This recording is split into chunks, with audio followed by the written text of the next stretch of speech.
16वां अध्याय सृष्टि की उत्पत्ति। ब्रह्मा जी बोले, नारद, शब्द आदि पंचभूतों द्वारा पंचकरण करके उनके स्थूल आकार वायु, अग्नि, जल और पृथ्वी, पर्वत, समुद्र, वृक्ष और कला आदि से युगों और कालों की मैंने रचना की तथा और भी कई पदार्थ मैंने बनाया। उत्पत्ति और विनाश वाले पदार्थ का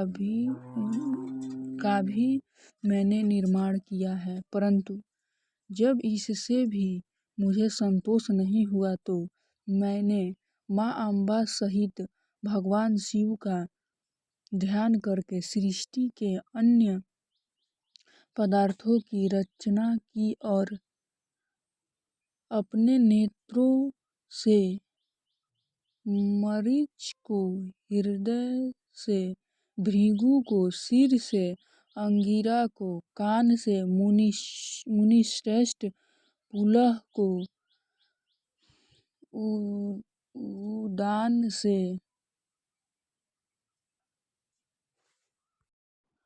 उदान से पुलस्त को, समान से वरिष्ठ को, अपान से कृतु को, दोनों कानों से अत्रि को, प्राण से दक्ष को और गोद से तुमको, छाया के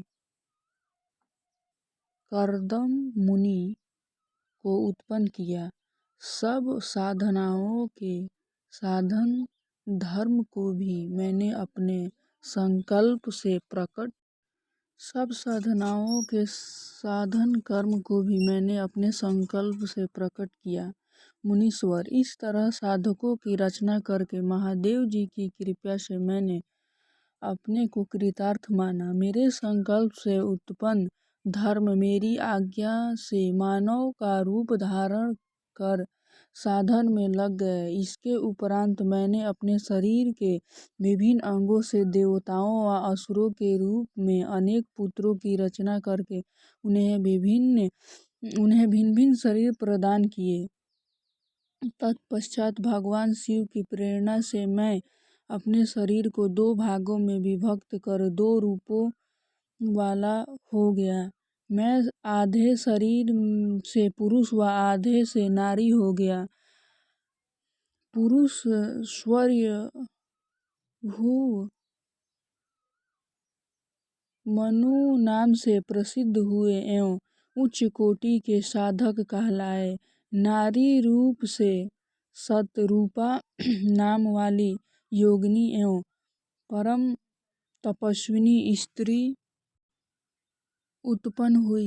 मनु ने वैवाहिक विधि से अत्यंत सुंदरी शतरूपा का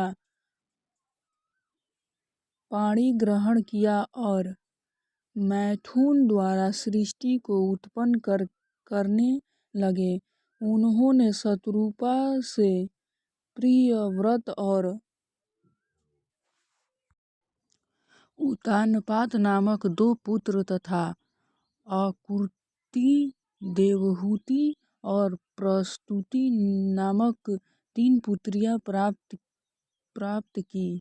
आकृति का रुचि मुनि से, देवहूति का कर्दम मुनि से तथा प्रस्तुति का दक्ष प्रजापति के साथ विवाह कर दिया गया। इनकी संतानों से पूरा जगत चराचर हो गया। रुचि और आकृति के वैवाहिक संबंध में यज्ञ और दक्षिणा नामक स्त्री पुरुष का जोड़ा उत्पन्न हुआ। यज्ञ की दक्षिणा से 12 पुत्र हुए। मुने कर्दन और देवहूति के संबंध से बहुत से पुत्रियां पैदा हुई। दक्ष और प्रस्तुति से 24 कन्याएं हुई। दक्ष ने 13 कन्याओं का विवाह धर्म से करा दिया। ये 13 कन्याएं श्रद्धा, लक्ष्मी, त्रुटि, तुष्टि, पुष्टि, मेधा, क्रिया,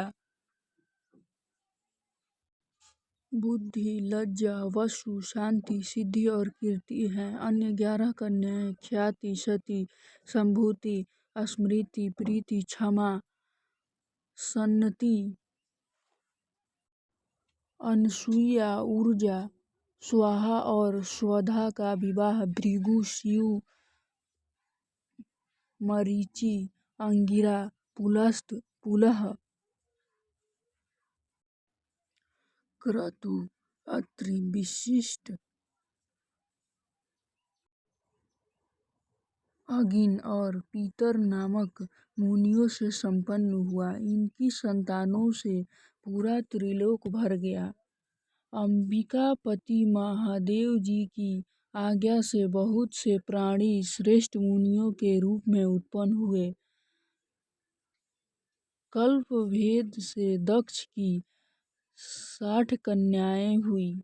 उनमें से 10 कन्याओं का विवाह धर्म से, 27 का चंद्रमा से, 13 कन्याओं का विवाह कश्यप ऋषि से संपन्न हुआ। नारद उन्होंने 4 कन्याएं अरिष्ट नेमि को ब्याह दी। भृगु, अंगिरा और कुशासव से 2 कन्याओं का विवाह कर दिया। कश्यप ऋषि की संतान से संपूर्ण त्रिलोक अलौकिक है। देवता, ऋषि, दैत्य, वृक्ष, पक्षी, पर्वत तथा लताएं आदि कश्यप पत्नियां से पैदा हुआ है। इस तरह भगवान शंकर की आज्ञा से ब्रह्मा जी ने पूरी सृष्टि की रचना की। सर्वव्यापी शिव जी द्वारा तपस्या के लिए प्रकट देवी, जिन्हें रुद्रदेव ने त्रिशूल के अग्रभाग पर रखकर उनकी रक्षा की, वे सती देवी ही दक्ष से प्रकट हुई थी। उन्होंने भक्तों का उद्धार करने के लिए अनेक लीलाएं की। इस प्रकार